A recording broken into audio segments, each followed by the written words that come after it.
Yesterday was the anniversary of the death of George Floyd, and obviously we saw protests around the country. Many of them were small, but we still did get a riot in Portland. I don't think anyone's surprised to hear that. And we did see a driver injuring two protesters on the Brooklyn Bridge.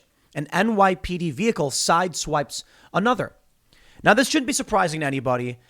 I honestly don't even know what's the point of reporting it, doing a segment where I'm like, oh, hey, look, protesters marched and rioters threw bricks and started fires. And then somebody got hit on a bridge because they were marching in the street. And it feels like the 800th time I've done a story talking about this. But there is something funny that comes after the news.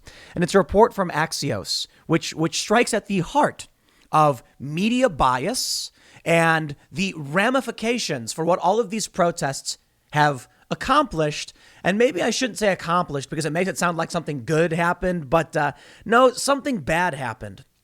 Suburbs arrest rates surpass urban rates. This I find hilarious. They mention that in the suburbs, cops are arresting more people, unlike in the cities, which is just a shame. And progress isn't. I kid you not. They say it's progress in the cities that crime is skyrocketing and police aren't making arrests anymore. No, that's the results of things like this. People going in the streets and marching on the Brooklyn Bridge. I remember when people marched on the Brooklyn Bridge and they got arrested for doing it. But we're at a point now where the political push from the left is, well, effective. They get what they want policy-wise. And then there's a twofold problem. The media bias, where they lie to defend these people, which results in more policy changes, which negatively impact everybody. But the media also fueling the bias. When these organizations write fake news like it's not progress, it's a shame that cops in the suburbs are actually arresting people. That frames things. And it makes people in these areas think maybe cops shouldn't be enforcing the law. But then you look at the flight from the cities because the massive increase in crime, and it's a loop. It's an endless spiral.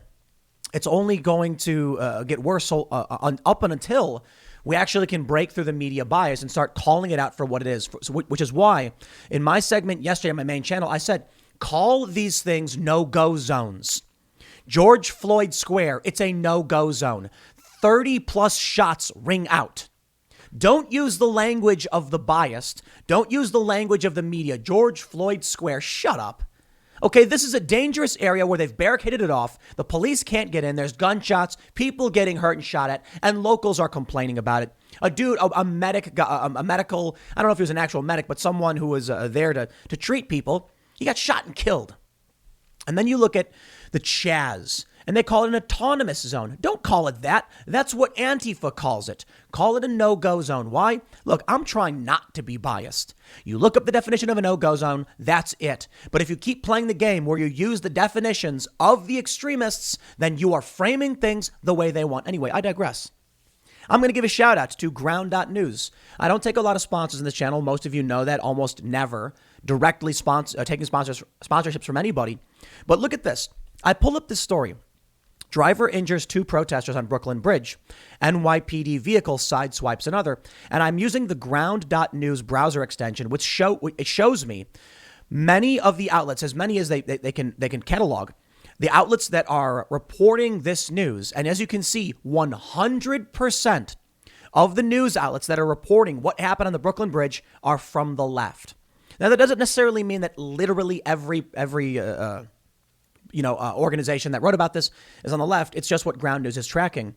But I do think this is a fantastic service. Look, the media is obviously biased. And I think one of the coolest things about Ground News is their blind spot feature. So I've recently started using their app. Go to ground.news/Tim Pool, download the app, get the browser extension. No joke. This is awesome. Okay. So I'm going to be using this now in many of my videos to show you the bias. Why is it that only left-wing outlets are reporting on this? Well, probably because they're taking it as a slight against them. But we also have another story, the Portland riot. Portland police declare riot, make multiple arrests in Portland. Right over at ground.news, they actually show you all of these different outlets that are reporting on this, how they're reporting on it. Look at this, time and location. Which countries are reporting on this? So you got Canada and the United States, and then they even show you the time things were posted, who posted it first, My Northwest 14 hours ago, and these other outlets. This is red. Check this out.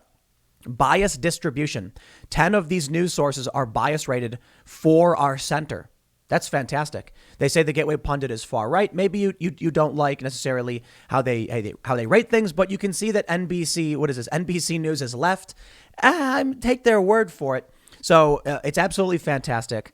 Go to ground.news/Tim Pool and you can download this app. And I'm stoked that they wanted to sponsor the channel because I genuinely think this is a great service. This is what's going to do. When you're reading the news, you might see a story about, there was one about like Rand Paul, and I'm reading the news about Rand Paul getting physically attacked, and I'm like, this should be major news. I'm sorry, not physically attacked. It was the guy cheering for it, basically celebrating his attacker. I'm like, this should be huge news. And then you can see that it was almost exclusively being reported by the right. Share this with your family, because whenever you're showing them a story, if they're like, I heard, Fauci said this or Biden said this, be like, look, that's only coming from the left. You're not seeing what the right is seeing. And so you don't have to agree with them, but you can at least understand what you're not getting news-wise. Because if there's a story where it's only reported by the right, you could be like, I bet you didn't see this story. And that's really cool that Ground.News breaks that down. So definitely check it out. And as I said, you're going to see the extension for Ground.News in the top bar. Ground.News/Tim Pool. Check it out. Let's just get into the news. Look, this sponsor works perfectly for me. So I'm like, probably the longest sponsor spot just because I genuinely think it's fantastic. And what do I do on this channel and all my other channels? Rag on the media for their bias, for fueling this chaos and making everything worse. And I'm going to show you. Okay, look. Driver injures 2 protesters on the Brooklyn Bridge. Riots in Portland. Portland in flames again. BLM rioters hurl frozen bottles at police, launch fireworks, torch dumpsters as city descends into chaos on the anniversary of George Floyd's death. And you can see, interestingly, what's coming from out of the Portland story is actually fairly balanced. You've got a bunch of different center-right and right-wing outlets and left-wing outlets, as well as centrist outlets, reporting on this riot. And you can see everybody should be getting this information. But not everybody does, because even though we can see that the bias distribution is 30% left, 40% center, 30% right, the people who only watch far left news are not going to get it. So take a look at this. You got to even read deeper. So there's a riot in Portland. I don't know what else you want me to say about it because it happens all the time and I'm upset that things don't get done about it. But here's a perfect example of why many people on the left don't know and don't understand Antifa and don't understand the violence and don't understand the chaos. When you see that they say my Northwest is center right, Fox News is right wing, and Gateway Pundit is the furthest right. I don't know if that's necessarily far right, but the furthest right. That means on the right, to every degree that you could move right, people are going to be seeing this story or the opportunity to see it. But when you look at the left and the far left, they're not covering this at all. It's just center left news outlets that are covering this, which means the people who are like leftist DSA types, they don't read this stuff. So that's when you can say, hey, maybe we should share this in this direction. Let me show you how this bias manifests. I love it. From Axios. Now, this is only, you can see the extension says not enough publications have reported on this. So only Axios is reporting this news. They say suburbs arrest rates surpass urban cities. Check this out. Suburban cities saw a higher arrest rate than urban cities, despite having substantially fewer violent crime arrests, according to a new finding from a policy group that monitors criminal justice and racial disparities. Did you catch that? Let me just state it again. Suburban cities saw a higher arrest rate, despite having substantially fewer violent crime arrests. Could it be that when you actually take care of low-level crime, you actually stop crime from escalating? Maybe. Here's what they say. Why it matters. The findings released Wednesday by the Vera Institute of Justice suggest suburban cities are making less progress around policing while bigger cities adopt reforms. Are you kidding me with this? By the numbers. In 2016, for the first time in U.S. history, arrest rates in suburban cities were higher than those in principal cities, with populations greater than 50,000. The Vera Institute of Justice Interactive Arrest Trends tool revealed. Could it be that cops are defunded and demoralized and aren't actually doing work anymore in these cities? Since 2000, The number of arrests of both black and white people in principal cities dropped substantially by more than 35% each, the organization found. But in suburban areas during the same period, the number of arrests of white people dropped by nearly 24%, while arrests of black people increased by 2.6%. Nationally, black people are arrested at more than twice the rate of white people. Over the past 20 years, the U.S. has seen a 20% decrease in overall arrest rate, lower rates of racial disparities in arrests, and lower youth arrest rates. And there they say it. Things have actually greatly improved in this country. But you see, the big problem with these people is that they can't view anything outside of a racial lens. And so when you see they're like, arrests for white people are down, could there be a different correlation here? Could it be historical poverty? Could it be wealth disparities? Yes, that's what the data shows. It's not race, it's poverty. Why? How do I know this? Well, first of all, I have anecdotal evidence, which is fairly meaningless, but I grew up on the south side of Chicago. Hey, guess what? Bunch of white people complaining about police brutality. A bunch of white people getting their doors kicked in by cops and being treated like crap because they're just not rich. They can't defend themselves. Bunch of white people being forced to take plea deals and go to jail. Bunch of white people in gangs. Poverty. Now, I understand the idea of historical wealth and poverty. I've done documentaries on it. But the problem is, you get these leftists, they look at this and the only thing they can see is race. And thus they don't solve the problem. So then you get the shocking and sad reality.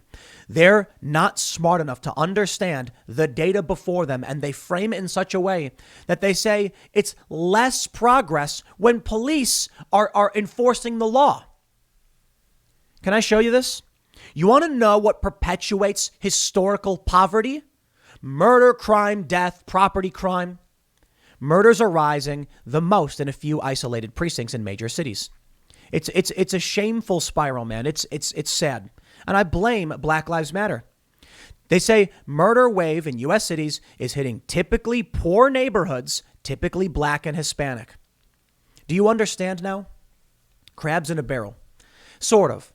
You've got people in poor areas trying to fight their way out. But poverty breeds crime, and these high crime areas where the police don't go anymore, they're not policing in here, they're not making the arrests. Crime is going up. They're not going in anymore because people are complaining, and it perpetuates inequality. And maybe that's what these progressives want, because then they can say, see, racism, vote for me. If the cops don't go to these neighborhoods and don't stop crime and don't arrest criminals and don't help keep these places safe, crime gets worse. Historical poverty gets worse. In the suburbs, where the police are making arrests for lower level crimes, you don't get the higher level crimes, and thus people then build wealth.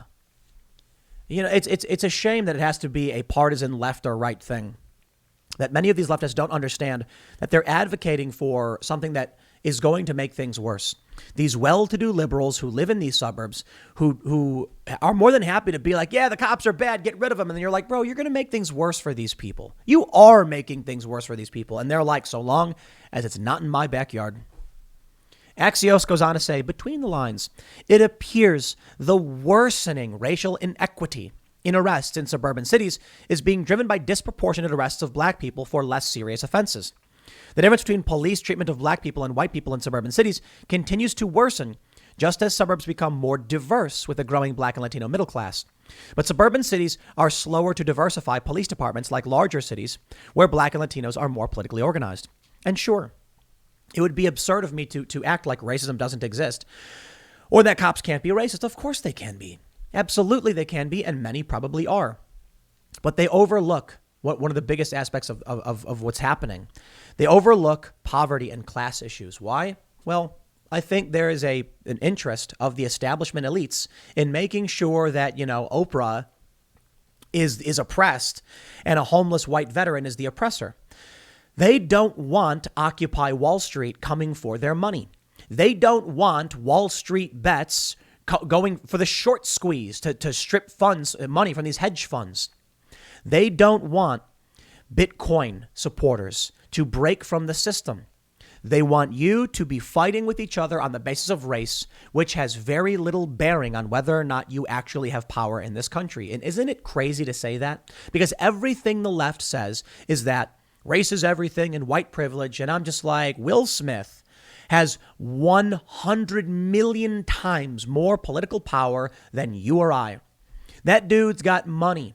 He can pay, he can buy, he can influence. Okay, to be fair, I've got a political show with a lot of viewers, so there's a lot of political influence in there. I can recognize that. But come on, Oprah oppressed, Serena Williams oppressed? That's just not true. I understand there's racism. I understand there's historical poverty, which is tied to racism. And we've been fighting tooth and nail for decades to stop that. We've been doing a pretty good job of it. Redlining and blockbusting. Hey, it's illegal. There's still remnants of this, and we're fighting to stop it. And we've come to a point now where we've made it illegal. Hey, you can't discriminate on the basis of race. Now we need to target class. Now we need to say, okay, now that race is no longer a factor because it's literally illegal to discriminate for these reasons. Now we need to make sure by going out by targeting class-based issues, providing resources, education, safety, a police department, well-funded police with good training, a fire department to these areas, we can then lift them up, education especially. We don't get that. We get Black Lives Matter activists, people who have multiple homes and well-to-do liberals advocating for removing the police, which results in more crime, with more violence, more death, riots, and then you get more poverty. How is it helping the black community when Antifa goes to poor neighborhoods and smashes things up? To be fair, they went to the Mag Mile in Chicago. You know, it's a wealthy shopping area and smashed things up, that I get. And then they started going into neighborhoods. What does that prove? Or in Atlanta when they smashed up black-owned businesses. Or when that video of Antifa, these two white women are spray painting on a building and two black women are like, yo, what are you doing? Like, get out of our neighborhood. And I'm like, yes. It's these uppity, well-to-do liberals that they look at the surface and then these women are like, we're helping you. We're helping. How is it helping when these people in Portland hurl projectiles at cops? Who is that helping? It's not helping anybody. And now there's I think there's two lawsuits in Portland. No, I'm sorry. No, I think it's in Seattle because of the far left terrorist no-go zone that was set up called the Chaz, or the CHOP. The police wouldn't go in. And then people got shot and killed. And the security there shot and killed other people. Is that how you want to live? Is that how you want other people to live? Apparently, that's what they're going for. How do we break through this? Well, I mean it sincerely when I say we need to shuffle through media bias. You need to be aware of these stories and who's reporting it and who's not reporting it. Surprise, surprise. Everyone on the right has an interest in reporting the Portland riot. The center has an interest in reporting the Portland riot. But the left and the far left have ignored the story. Not completely. I'm not saying ground news is absolute. But you can see in their distribution, left and far left don't talk about this stuff. So what happens? I see a post on Facebook and they're like, Antifa isn't a real thing. Everyone should be anti-fascist. And I'm like, yeah, because you read Slate and Slate won't tell you they're going around smashing up black-owned businesses. Because you read these news outlets that don't cover this because it makes them look bad. Maybe it's true of conservatives, but I think they'll still cover the news, but they'll be biased. A right-wing news outlet will talk about the Capitol. They'll talk about what's happening with it, but they'll frame it in a way that's more beneficial. So at least conservatives know about it. And this right here, this bias distribution might be at ground.news might be the best way to understand one of the biggest aspects of the problem here. How is it that I can have Michael Knowles on Timcast IRL, who's very conservative, and we disagree in a whole lot? But we can have a conversation, a cordial conversation, where we agree on so much. And it's because every level of the center to the right are interested in talking about the news, whether it's for or against. But the left doesn't want to do that. Now, what's interesting is I will say, if you look at the bias distribution for the vehicle pushing through the protests, you can see that ground news hasn't tracked right-wing sources. So for one, it's not absolute. It's not only the right that's talking about everything, but there's been other studies that have shown liberals only get their news from liberal sources and conservatives get their news from both, but mostly conservative sources. Moderates get their news from both, but mostly liberal sources. And it makes sense. The news you get affects your worldview. If you don't know it happened, how can you be for or against it? I will state, when I look at this vehicle pushes through protesters, they say the right hasn't covered it. I do find that surprising, and maybe it's just a matter of time until conservatives are like, car pushes through protesters. But when you think about this, this is a story that frames the protesters as the victims. So I'm not surprised you're not getting the right talking about it. And I'm not surprised you got the Daily Beast, left sources, and NBC and all these other left outlets absolutely talking about it. Oh no, the poor protesters. It's the meme I see. They're like, they say, oh, all of these Republicans are passing bills that allow people to run protesters over, and it's just not true.